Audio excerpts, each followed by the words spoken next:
परम शांति। आज मैं बताऊंगा कि भगवान शिव शंकर महादेव हमेशा किसको योग लगाते रहते हैं। हमेशा जब देखो तो तपस्या करते रहते हैं, जब देखो तप में बैठे हैं, तपस्या करते रहते हैं ज़्यादातर। तो वो किससे योग लगाते हैं, किससे कनेक्शन करते हैं, क्यों करते हैं, ये बात बताऊंगा। देखो, भगवान शंकर जो है उनका ब्रह्मांड जो है, ब्रह्मांड त्रिदेव से चलता है। ब्रह्मांड के जो रचयिता है निराकार पर ब्रह्म परमेश्वर, उसने, मैंने बोला ना, आदि शिव और आदि शक्ति के द्वारा पूरा ब्रह्मांड चलाते हैं। तीन देवता त्रिदेव बोलते हैं, ब्रह्मा विष्णु शंकर। ब्रह्मा द्वारा सृजन, विष्णु द्वारा पालना और शंकर द्वारा विनाश। तो जो शंकर हिमालय पे जो रहते हैं, शंकर पार्वती, तो वो शंकर हमेशा अपनी जो रचयिता होते हैं, हमेशा पहले कोई भी योग लगाने वाले दो लोगों को योग लगाते, एक तो रचयिता को और दूसरा उसके जो ब्रह्मांड के कार्य जो मिला है वो कार्य करने के लिए। तो जो शिव शक्ति है उनका साकार रूप है शंकर पार्वती। शिव शक्ति शिवपुरी में रहते हैं ना। धरती से ऊपर 7 लोक है, भूलोक, बुरुलोक, स्वलोक, महलोक, जनलोक, तपलोक, सत्यलोक, फिर इसके ऊपर ब्रह्मापुरी, विष्णुपुरी, शिवपुरी और ऊपर परमधाम। तो शिव शक्ति शिवपुरी में रहते हैं, उनका साकार रूप है शंकर पार्वती। मैं कई बार वीडियो में कह चुका। तो शंकर महादेव, जिनको शिव शंकर भी कहते हैं, क्योंकि शिव शंकर इसलिए कहते हैं कि शिव का साकार रूप है शिव शंकर। तो और पार्वती है आदि शक्ति का रूप। तो वो हमेशा आदि शक्ति को, महादेव है आदि शक्ति को योग लगाते हैं, कनेक्शन जोड़ते हैं आदि शक्ति से। ब्रह्मांड की आदि शक्ति जो पूरे ब्रह्मांड को चलाती है, ब्रह्मांड की आदि शक्ति, पूरे ब्रह्मांड को चलाने की जिम्मेदारी आदि शक्ति पर होते हैं। आदि शिव आदि शक्ति द्वारा पूरे ब्रह्मांड को कंट्रोल करवाते हैं। तो हमेशा शंकर जब भी देखो योग में रहते हैं। तो योग माना कनेक्शन, किससे कनेक्शन करते हैं, क्यों करते हैं? तो पहले तो आदि शक्ति से कनेक्शन करके पूरे ब्रह्मांड को कैसे, क्या करना है, क्या नहीं करना, ब्रह्मांड में आने वाले समय में कैसा होगा, वो त्रिकाल ज्ञानी होते हैं। उसका तीसरा नेत्र खुलता है तो पूरा विनाश कर देते हैं, क्योंकि उनका कार्य है विनाश का काम। शंकर द्वारा विनाश गाया हुआ है ना, शास्त्रों में लिखा हुआ है शंकर द्वारा विनाश। तीसरा नेत्र खुला और पूरा धरती पर कहीं ना कहीं आग लगा दी और विनाश हो गया। तो वो तीनों देवता का कार्य अलग अलग है। 3 देव है, तीनों देवता द्वारा अलग अलग काम ब्रह्मांड की आदि शक्ति काम कराती है। तो आदि शक्ति से योग लगाते शंकर। फिर वो विष्णु को भी योग लगाते हैं, कनेक्शन जोड़ते हैं। ब्रह्मा को भी योग लगाते हैं, कनेक्शन जोड़ते हैं।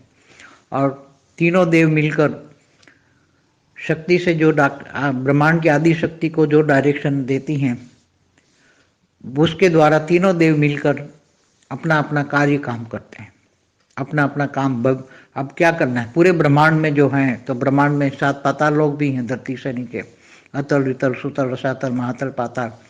तो ये सब क्या करना है, वो पूरे ब्रह्मांड की जो चलाने वाली हैं आदि शक्ति, वो तीनों को डायरेक्शन देती हैं। ब्रह्मा को भी डायरेक्शन देती हैं, विष्णु को भी डायरेक्शन देती हैं और शंकर को भी डायरेक्शन देती हैं।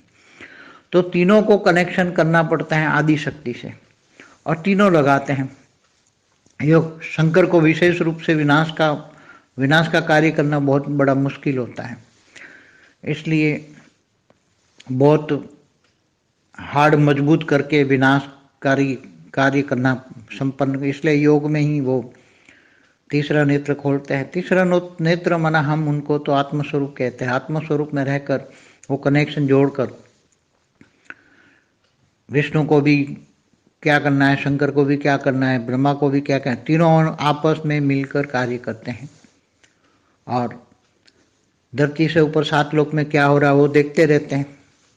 धरती से नीचे 7 पाताल लोक में क्या होता है, 14 लोक में, ब्रह्मांड के 14 लोक में क्या हो रहा है, वो सब तीनों देवता देखते हैं। ब्रह्मा भी योग लगाते रहते हैं, विष्णु भी योग लगाते हैं ना। विष्णु को देखो तो शिव सैया पर बैठकर, अरे वो नाग की सैया बोलते ना, क्या कहते हैं, शेष सैया, शेष नाग की सैया पर, शेष नाग जो फणीधर नाग है उनकी सैया पर विष्णु सोते रहते हैं और योग लगाते रहते हैं। तो विष्णुपुरी में जो शेष नाग है उन पर वो सोते रहते हैं विष्णु भी। और क्षीर सागर है विष्णुपुरी में, क्षीर सागर, क्षीर, क्षीर माना वैसे तो क्षीर को वो कर दिया, क्षीर सागर माना दूध जैसा सफेद का सागर, मगर वहां परम तत्वों की दुनिया होती है। विष्णुपुरी में 50% परम तत्व और 50% तीन तत्व, 50% में परम आकाश, परम वायु, परम अग्नि होता है। और तो वो क्षीर सागर कहते हैं। क्षीर सागर में रहकर वो विष्णु योग लगाते हैं। यहाँ शंकर हिमालय में तपस्या करते हैं और ब्रह्मा भी योग लगाते हैं। तो ब्रह्मा, विष्णु, शंकर तीनों अपनी आदि शक्ति जो ब्रह्मांड की पूरी कंट्रोलर है उससे योग लगाकर उससे डायरेक्शन लेते हैं। अब क्या करना है, इधर ये हो रहा है, इधर ये हो रहा है, सबकी। और आदि शक्ति की भी नज़र पूरे ब्रह्मांड पर होती हैं और वो सबको आदि शक्ति भी तीनों द्वारा डायरेक्शन देकर काम कराती है। कि भी असुरों का जब देवासुर संग्राम होते हैं तो अब क्या करना है, देवासुर संग्राम में ज़्यादातर जब बड़े बड़े वरदान महादेव भी दे देते हैं, महादेव को भोलेनाथ कहते हैं, वरदान दे देते हैं, असुरों को बड़े बड़े असुर बन जाते हैं। फिर इनको इंद्र पद भी त्याग कर लेते हैं और असुर इंद्रलोक पर भी अपना हक जमा लेते हैं।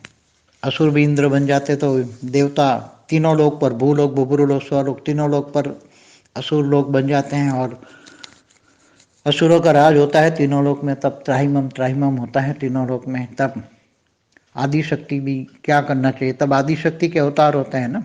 आदि शक्ति के जो नवरात्रि में 9 अवतार गाए जाते हैं, नवरात्रि मनाते हैं, नवरात्रि माना 9 रूप 9 अवतार। तब वो फिर आदि शक्ति खुद स्वयं आती हैं और अवतार धारण करके इनको बड़े बड़े असुरों को मारती हैं। क्योंकि ब्रह्मा विष्णु शंकर तीनों भी नहीं मार सकते, इसलिए ब्रह्मा विष्णु शंकर भी आदि शक्ति के पास जाते हैं और कहते हैं कि हे माँ, अब हमसे असुर नहीं मारे जाएंगे, आप ही आइए, आप हमें मदद करें। हम तब ब्रह्मा विष्णु शंकर के कहने पर आदि शक्ति के अवतार होते हैं। ऐसे 9 अवतार। तो वैसे तो कई अवतार होंगे क्योंकि ब्रह्मांड के पहले पराद में भी कई अवतार हुए हैं, मगर सारा क्योंकि ब्रह्मांड के जब पहले पराद में भी 1555 खरब साल हुए हैं ब्रह्मांड का। ब्रह्मा का 50 साल पूरा हो गया है। तो आप सुनो, देखो, समझो, बुद्धि से सोचो। ब्रह्मांड, पूरा ब्रह्मांड, शास्त्रों में पूरे ब्रह्मांड को, एक 16 सृष्टि को एक ब्रह्मांड बोला है। शास्त्रों में अनंत कोटि ब्रह्मांड का है।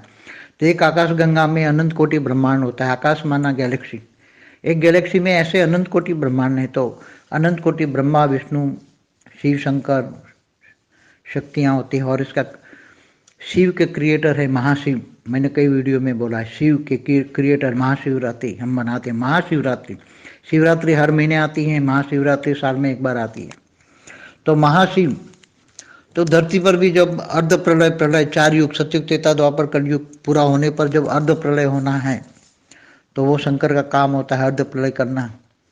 तो डायरेक्शन शंकर को विनाश करना पड़ता है धरती पर। ऐसे इकोतेर युगांतर, उसको 4 युग को युगांतर कहते हैं और अर्ध प्रलय होता है हर युगांतर में। तो समय भी निश्चय है, सब कुछ निश्चय है। जब अधर्म की बहुत बढ़ जाती है, अधर्म धरती पर बहुत, तीनों लोग में अधर्म बढ़ जाते हैं, असुरों का राज हो जाता है, तो विष्णु के अवतार होते हैं। तो विष्णु के साथ ब्रह्मा भी आते हैं, रुद्र रूप में शंकर भी आते हैं, देवता भी आते हैं, सब अवतार होते हैं। तो यहाँ धरती पर थोड़ी शांति कराते हैं अवतार। बाद में फिर असुर पाताल लोक से आकर फिर धरती पर उपद्रव करते हैं। सतयुग में भी अवतार होते हैं। क्यों? क्योंकि सतयुग में तो धरती पर बहुत अच्छा समय होता है, मगर बाद में जब असुर पाताल लोक से, 7 पाताल लोक थे पहले परात में, मतलब आज से 198 करोड़ साल पहले जब पहला परात था, अब दूसरा परात चलता है। आज दूसरा परात का, ब्रह्मा का पहला दिन का 7वां मनवंतर का 28 का युगांतर चल रहा है। तो ब्रह्मा के पहले परात में जब 7 असुर लोग बनाए गए थे, तो ये असुर बड़े बड़े असुर होते थे। और धरती पर आकर उपद्रव करते थे। असुरों के हर कोई को रहने की जगह निश्चित की थी कि वे देवता देवलोक में रहेंगे, मनुष्य धरती पर रहेगा और असुर पाताल लोक में रहेंगे। मगर कभी कभी क्या होता है, असुरों के पास वो तपस्या करते हैं, महादेव का वरदान मिलता है। क्योंकि असुर हमेशा, देखो दो भाग में, पूरा ब्रह्मांड दो भाग में बटा था। एक तो महादेव के जो भक्त थे वो सारे भूत प्रेत पिशाच, और असुर होते थे महादेव के भक्त, और जो देवता होते थे वो विष्णु की पूजा करते थे। इसलिए पूरा ब्रह्मांड शैव भक्त, शिव भक्त और विष्णु भक्त, दो ब्रह्मांड दो भाग में बटा था। कट्टरपंथ, पूरा द्वापर लड़ाई हुई है शिव भक्तों की और वैष्णव लोगों की। ये वैष्णव है और ये शिव भक्त हैं, तो दोनों की आपस में लड़ाई होती, मगर सब समझाते, देवता भी समझाते, क्योंकि आपस में तीन देवताओं की भी नहीं बनती, त्रिदेव की भी नहीं बनती, तीन देवियों की भी नहीं बनती, लक्ष्मी सरस्वती और दुर्गा मना पार्वती, तीनों की भी नहीं बनती, आपस में लड़ते, खुद तीन लड़ते रहते हैं। तो फिर और एक दूसरे के जो भक्तों के लिए भी लड़ते रहते हैं, आपस में बहुत युद्ध हुए हैं, महादेव और विष्णु के भी बहुत युद्ध हुए हैं आपस में। तो जो शास्त्र पढ़ते हैं, जिन्होंने शास्त्र पढ़े हैं, 4 वेद 16 उपनिषद 18 पुराण जिन्होंने पढ़े हैं, पुराण माना हिस्ट्री ज्योग्राफी, 18 पुराण में लिखी है, तो जिन्होंने सब कुछ पढ़ा है, इनको थोड़ा सा ज्ञान होता है। आज टीवीओ में जो सारी सीरियल दिखाई गई, रामायण महाभारत, गंगा मैया, जो भी जितने भी शिव पुराण विष्णु पुराण, जितने भी पुराण हैं, उन पर सारी सीरियल बना के दिखाई गई। क्यों? भारत के लोगों की आँख खुले, समझे, सोचे समझे अब क्या होने वाला है, अब महाविश्व परिवर्तन होने वाला है। तो महाविश्व परिवर्तन कैसे होगा? 33 कोटि देवताएं जागेंगे और भारत सोने की चिड़िया दोबारा बनेगी, लाइट हाउस बनेगा, भारत लाइट हाउस बनेगा, परम शांति के वाइब्रेशन सारी दुनिया को मिलेंगे, सारी दुनिया की नज़र भारत पर होगी। अब ये समय आने वाला है, सारी दुनिया की नज़र भारत पर होगी, ये समय धीरे धीरे आएगा। योग बल से, परम शांति के वाइब्रेशन से भारत में परम शांति होगी, और लोग परम शांति लेने के लिए, जिनको शांति चाहिए, परम शांति चाहिए, वो सब भारत में आने लगेंगे। तब आगे चलकर भारत की बहुत वैल्यू होनी है। ये सब समझना पड़ेगा। पूरे ब्रह्मांड, फिर अनंत कोटि ब्रह्मांड, गैलेक्सियों का समूह को निहारिका कहते हैं। अनंत मतलब जैसे अनंत कोटि ब्रह्मांड इकट्ठे होकर एक गैलेक्सी बनती है, आकाशगंगा बोलते हैं उसको, तो ऐसी कई आकाशगंगाएं मिलकर एक निहारिका बनती हैं। निहारिकाओं के समूह को भी एक यूनिवर्स कहते हैं। निहारिका के समूह मतलब ऐसे cluster of Galaxy, cluster of Niharika, ऐसे बहुत बन के एक यूनिवर्स होता है। ऐसे कई यूनिवर्स मिलके G1 होता है, G2 G17 तक। तो ये हमारा मल्टीवर्स, जो पूरा मल्टीवर्स का ज्ञान साइंस जो दे रहा है, साइंस माना नास्तिक वाले, मेजोरिटी नास्तिक वाले, जिन्होंने, जो साइंस वालों ने ज़्यादातर तो हमारे वेद उपनिषद पढ़कर ही इन्होंने इन्वेंशन किया है। हमारे वेद उपनिषद में एक ब्रह्मांड का ज्ञान है, मगर इतना ज्ञान है कि बहुत ज्ञान है। तो इनको ये पूरे ब्रह्मांड का ज्ञान है, पूरे 14 लोक का ज्ञान है। 14 लोक माना 14, साइंस के हिसाब से 14 डायमेंशन, लोक माना डायमेंशन। तो उसी में टाइम स्पेस एंड स्पीड कैसे चलती है, समय के हिसाब से। जैसे ब्रह्मापुरी में एक दिन होता है तो धरती पर एक चतुर्युग चलता है। देवताओं का एक दिन बराबर धरती पर एक साल होता है। ये सब समय कैसे चलता है, किन के आधार से चलता है, ये सब कुछ शास्त्रों में बताया गया है। शास्त्रों में स्पिरिचुअल पावर से चलने वाले साधन होते, सबके पास अपने अपने रथ होते थे, दिव्य रथ होते थे, दिव्य लोग जाते थे। तो सब बातें समझनी पड़ेगी, लोगों को जागना पड़ेगा, उठना पड़ेगा, ज्ञान समझना पड़ेगा, मेहनत न करनी पड़ेगी, आत्मस्वरूप बनना पड़ेगा। गीता में भी कहा है, गीता सर्वशास्त्र शिरोमणिया, गीता में भगवान कृष्ण ने कहा है, आत्मस्वरूप बन, मुझ परमात्मा को याद कर, मैं तेरे सर्व पापों को विनाश कर दूंगा और अंत में ऊंच परम धाम ले जाऊंगा। तो ये सब बहुत, ये ज्ञान मार्ग है, भक्ति का फल ज्ञान मिलता है, परम शांति।